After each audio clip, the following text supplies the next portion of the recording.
Is anyone else really sick of the lies being told about Doge and the supposed savings? When this started, Elon Musk was claiming he's going to save us $2 trillion. The most recent claim, get this, what was it, about 175 billion, maybe 150 billion?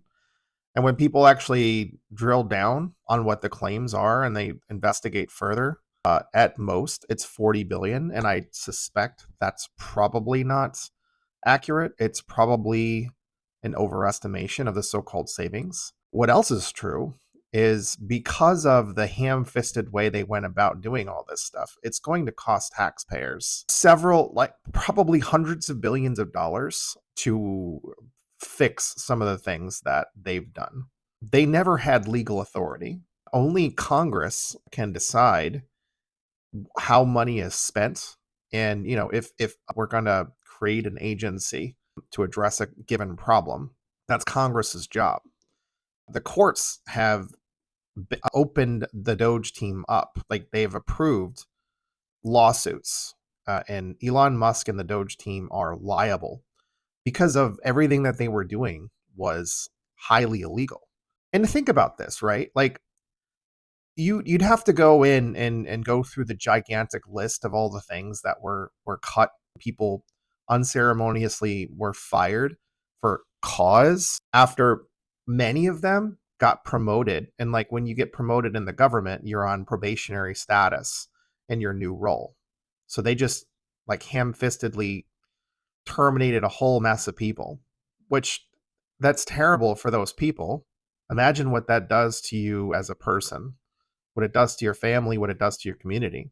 Not to mention all the ways that they've made us more unsafe, like the cuts to the FDA, how they affected, how we handle things like air traffic control under this administration, this regime. We've had 7 plane crashes or more in a short span of time, and they're trying to blame it on the past administration, which is total nonsense. This stuff happened after they made these cuts, after they got rid of people that are responsible for monitoring when there are issues so they can address them via policy. The things that they've done to the National Labor Relations Board, how they've tried to undermine unions.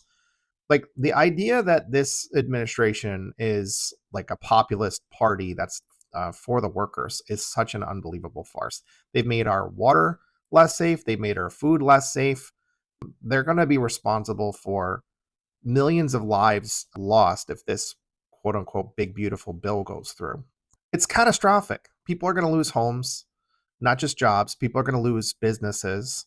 And this is all like one big grab bag and fire sale for billionaires who Elon Musk and now Trump, who's made about $1 billion every single month since he took office again, illegally. According to 14th Amendment Clause 3, he should not have been able to be sworn in again because of inciting an insurrection, and then added insult to injury and pardoned the Jan 6 defendants who were insurrectionists, treasonous traitors to our country. Jan 6 should have been a deal breaker for every single American in this country who actually cares about this country and our freedoms and the protections of our civil liberties. And now they're doing a deal. They've what DOGE actually did was they stole our data. They compromised Social Security. They went after the programs that Republicans have been just emphatically trying to destroy, like things that came out of the New Deal that were actually popular programs that people benefit from. They want government to serve millionaire interests only. And they want us to be slaves effectively. They don't care if our lives are harmed. They don't care if our air is safe, water is safe, food is safe. They have inside knowledge of what's not safe. If DOGE actually cared about waste, fraud, and abuse, look no further than Mar-a-Lago or whoever is following Trump around. They jacked up prices for housing Secret Service when he goes to Mar-a-Lago or wherever the heck he goes at his properties. They raised the prices for those people. That's really wasteful. What's really wasteful is what this crime syndicate of a regime has been doing. they're costing us a ton of money. And like when you think about the so-called savings to cutting programs that they just don't like things that have DEI, which there's nothing wrong with DEI. What we saw after they cut DEI programs is we have a bunch of incompetent nepo babies, people that they would never, and in any normal functioning government, these people would not be appointed to these positions. They wouldn't pass background screenings. Like the irony of Elon Musk wanting SNAP recipients to get drug tested when we just found out that, you know, Elon Musk has been on like such a massive cocktail of drugs. It's absurd. I know I'm rambling on a little bit. I'll probably re-record this, but it's just this whole thing is really dangerous. And now they're working with Palantir, using all the information that Elon Musk and the Doge team collected and consolidated. And this is dangerous. This is really dangerous. Like anybody who isn't paying attention does not know the amount of harm that can be done. Like Trump ran very much like Netanyahu. Like the two of them started a whole mess of trouble because they were about to face accountability for their own crimes. And now, Trump is working with Netanyahu and others that are international criminals engaging in crimes against humanity. Like the war, and it's not a war. The siege of Gaza by Israel is atrocious. We know it's a genocide. We've known since day one after October 7th. People have been falsely reporting about October 7th for such a long time, as if history started October 7th. There was 75 plus years of apartheid against Palestinians. If you have some kind of issue with supporting quote unquote like terror, you shouldn't support a lot of the stuff the United States does. You shouldn't support a lot of the things that Israel does. You shouldn't support a lot of the things that Russia does and other authoritarian nations. Like Western powers engage in a lot of terrorism all around the world. They basically create terrorism factories by destabilizing other countries on purpose. We steal other people's resources. We create conditions that are catastrophic and terrible.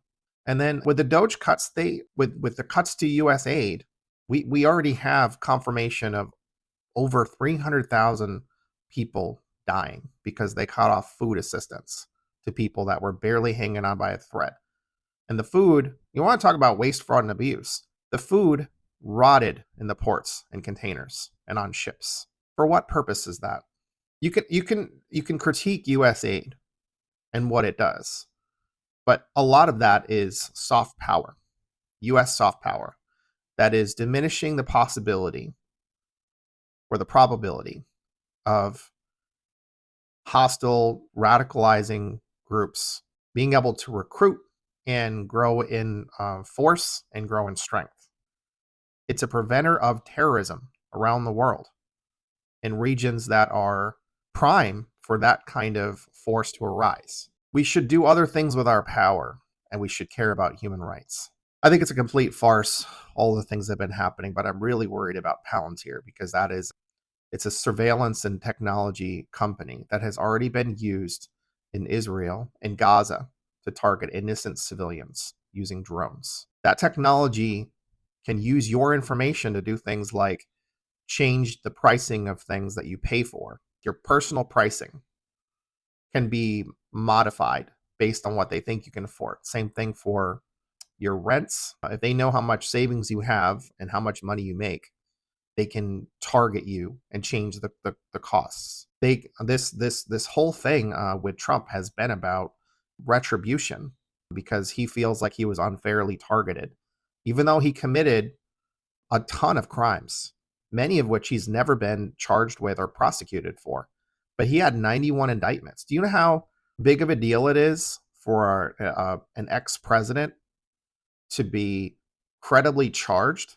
Do you know how careful prosecutors were with his cases? They took forever to gather evidence to identify if they had enough to go to trial with. And he was indicted, and he was indicted by a grand jury and charged. They got him on 34 counts with federal charges. And now he's on a retribution campaign. He was running from prison effectively. And now we have this. And the same thing is true for Netanyahu. He can't end that war. But Netanyahu and the Israel's government for a long time has wanted to expand. They want to create what they call Greater Israel, and they're doing it. Guys, we do not want a war with Iran. Now they're saber rattling about a war with China just because China's not playing ball with our insane trade war. This is all a gigantic mess. And I'm really worried about the future. But we need to pay attention and we need to be pushing back. And I think we need to be ready to engage in acts of resistance that many people might be a little bit uncomfortable with. But in the past, people have won hard fought rights by actually having to break the law to do it, to cause disruption. And I'm not advocating for people to break the law. I'm just saying I think we're in a dangerous position right now.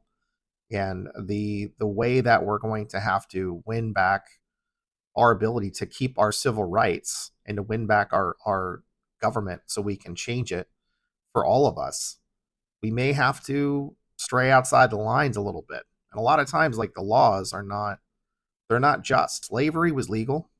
Keeping women from having the right to vote was legal for a long time. The Supreme Court gave Trump immunity for official acts, which doesn't exist anywhere in the Constitution. Not all laws are just, and we should advocate for better laws when that's the case. And we, the people, have a right to do that. We, the people, have a right to defend ourselves. I'm going to have to re-record this. Thanks, guys. Bye.